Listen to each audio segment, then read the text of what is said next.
Rudolf Tobing, pria yang melakukan aksi pembunuhan dan terekam tersenyum di dalam lift saat membawa jasad korban resmi ditahan. Rudolf kini tampak lesu saat memakai baju tahanan dan ikut dalam konferensi pers yang dilakukan kepolisian. Wajahnya tertunduk tak seperti senyumannya seusai melakukan pembunuhan. Direktur Reserse Kriminal Umum Polda Metro Jaya Kombes Pol Hengki Haryadi mengatakan, tersangka ternyata mensurvei tempat yang minim kamera CCTV. Rudolf pun telah menyiapkan serangkaian rencana pembunuhan pada korban.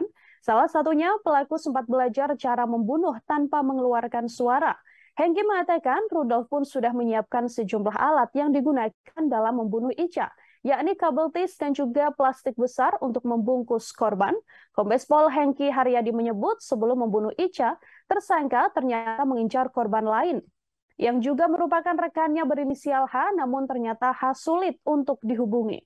Rudolf Tobing alias R sudah memiliki dendam dengan rekannya H sejak keduanya merintis bisnis handy talkie bersama pada 2015 silam.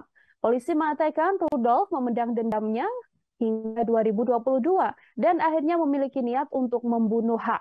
Dendam Rudolf terhadap H semakin menjadi setelah ia melihat temannya yang lain yakni I dan S tetap jalin pertemanan dengan H. Polisi menyebut korban I dan S juga mengetahui bahwa antara Rudolf dan H sudah memiliki konflik sejak lama.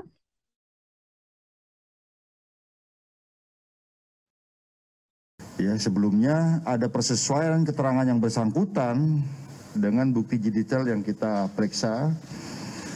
Yang pertama, pengakuan yang bersangkutan akan menyewa pembunuh bayaran, kita cek memang ada historinya itu. Kemudian bagaimana agar membunuh tidak terlacak, ya, tidak terdengar dan lain sebagainya. Itu kita ketemukan juga historinya. Kemudian yang selanjutnya yang bersangkutan sudah mempersiapkan kabel tis untuk mengikat. Kemudian sudah mempersiapkan bungkus plastik untuk membungkus korban setelah aksinya selesai. Dan lain sebagainya, sehingga kami konstruksikan dalam pasal pembunuhan berencana. Namun selanjutnya ternyata setelah selesainya perbuatan daripada pelaku ini, ada barang-barang korban yang juga ikut diambil. Yang pertama dari uang yang ditransfer, ya, sempat setelah diikat, ya, kemudian dipaksa untuk mentransfer, bahkan meminta transfer dari keluarganya, ya. Kemudian barang-barang pribadi korban juga diambil, laptop, HP, dan lain sebagainya.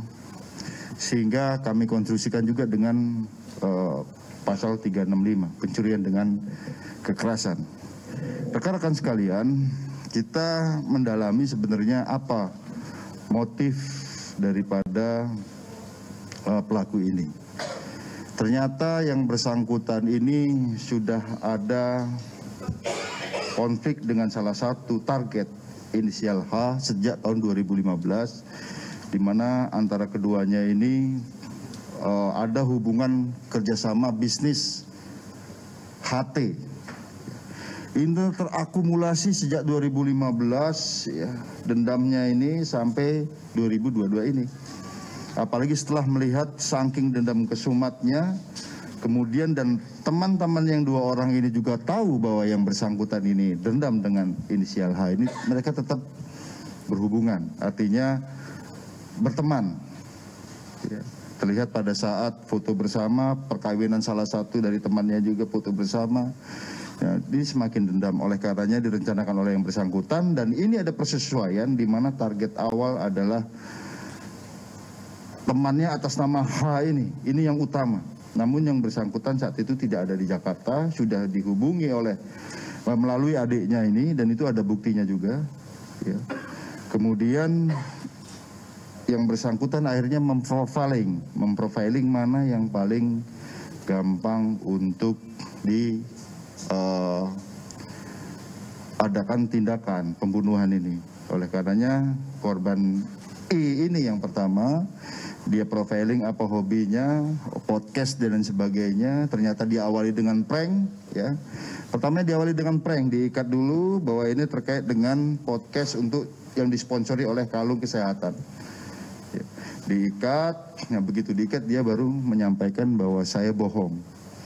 Ya, saya akan bertanya sama Anda, kira-kira kamu ikut side siapa? Kamu ikut side-nya H atau ikut side saya? Ikut side saya. Namun ternyata sebelum dibunuh itu dalam perjalanan sebelumnya sudah ngobrol nih berdua ini. Kira-kira kalau ada temanmu yang bersalah dimaafkan nggak? Dimaafkan. Tapi saya akan tetap minta pertanggungjawaban dan saya akan laporkan polisi. Nah, pada saat di prank itu, ya, walaupun sudah diambil barang-barangnya, ingat perkataan ini sehingga langsung di. Terima kasih sudah nonton. Jangan lupa like, subscribe, dan share ya.